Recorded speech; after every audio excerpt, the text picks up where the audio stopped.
नारायण नारायण।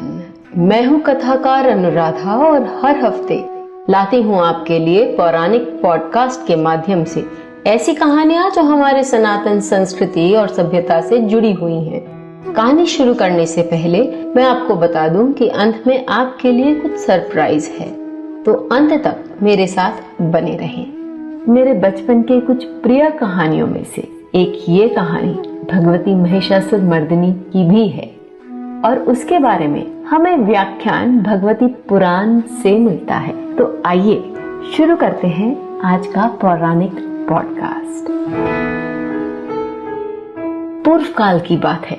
रंभ दानव का महिषासुर नामक एक प्रबल पराक्रमी तथा अत्यंत बलशाली पुत्र था। उसने अमर होने की इच्छा से ब्रह्मा जी को प्रसन्न करने के लिए बड़ी कठिन तपस्या की। उसकी 10,000 वर्षों की तपस्या के बाद लोक पितामह ब्रह्मा प्रसन्न हुए। वे अपने वाहन हंस पर बैठकर महिषासुर के निकट आए और बोले, वत्स उठो, अब तुम्हारी तपस्या सफल हो गई। मैं तुम्हारा मनोरथ पूर्ण करूंगा। इच्छा अनुसार वर मांगो। महिषासुर ने उनसे अमर होने का वर मांगा। ब्रह्मा जी ने कहा, पुत्र, जन्मे हुए प्राणी का मरण और मरे हुए प्राणी का जन्म सुनिश्चित है। अतः एक मृत्यु को छोड़कर जो कुछ भी चाहो मैं तुम्हें प्रदान कर सकता हूँ। महिषासुर बोला, प्रभु, देवता, दैत्य, मानव, किसी से भी मेरी मृत्यु न हो। किसी स्त्री के हाथ से मेरी मृत्यु निश्चित करने की कृपा करें। ब्रह्मा जी एवमस्तु कहकर अपने लोक चले गए। वर प्राप्त करके लौटने के बाद समस्त दैत्यों ने प्रबल पराक्रमी महिषासुर को अपना राजा बनाया। उसने दैत्यों की विशाल वाहिनी लेकर पाताल और मृत्यु लोक पर धावा बोल दिया। समस्त प्राणी उसके अधीन हो गए।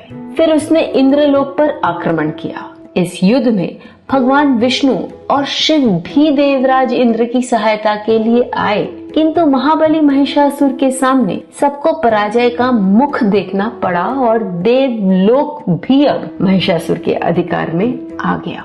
भगवान शंकर और ब्रह्मा जी को आगे करके सभी देवता भगवान विष्णु की शरण में गए और महिषासुर के आतंक से छुटकारा प्राप्त करने का उपाय पूछा।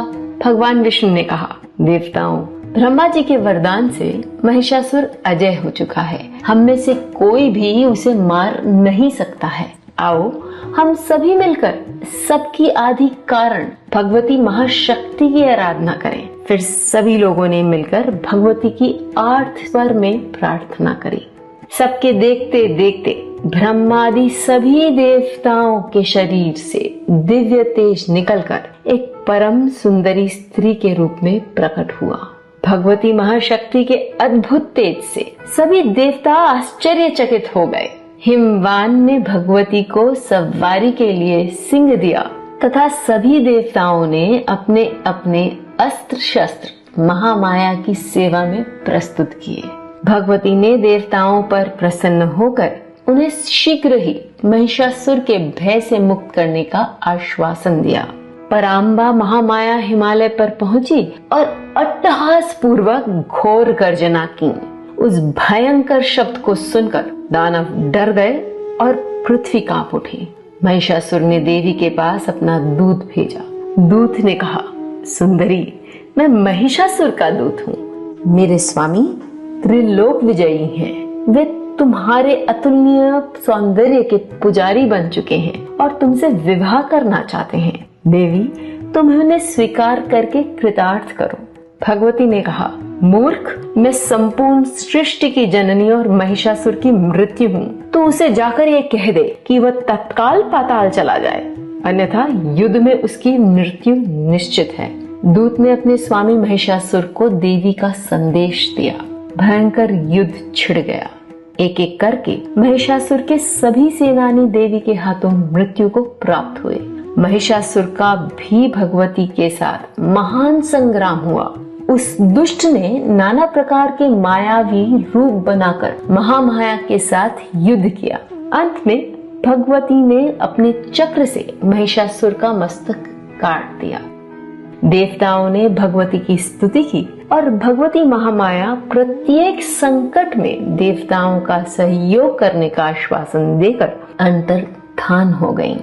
ज्योतिष के दृष्टिकोण से जब कोई भी व्यक्ति राहु के दुष्परिणामों से त्रास्त होता है तो उसे देवी की माता के रूप में आराधना करनी चाहिए। नवमी तिथि को जन्मे लोग निडर और दूसरों की मदद करने वाले होते हैं। नक्षत्रों और ज्योतिष के बारे में अधिक जानकारी के लिए आप मेरे YouTube और Spotify चैनल्स देख और सुन सकते हैं। आज का हमारा पॉडकास्ट बस यहीं तक। आज की कहानी हम यहीं समाप्त करते हैं। आपके आसपास ऐसे बहुत से लोग होंगे जो अपनी संस्कृति से जुड़ना चाहते हैं। उनके साथ ये कहानी व्हाट्सएप या किसी भी सोशल मीडिया प्लेटफॉर्म पर शेयर करें और सनातन कहानियों को लोगों तक पहुंचाने में मेरे इस उद्देश्य को पूरा करने में मेरी मदद करें।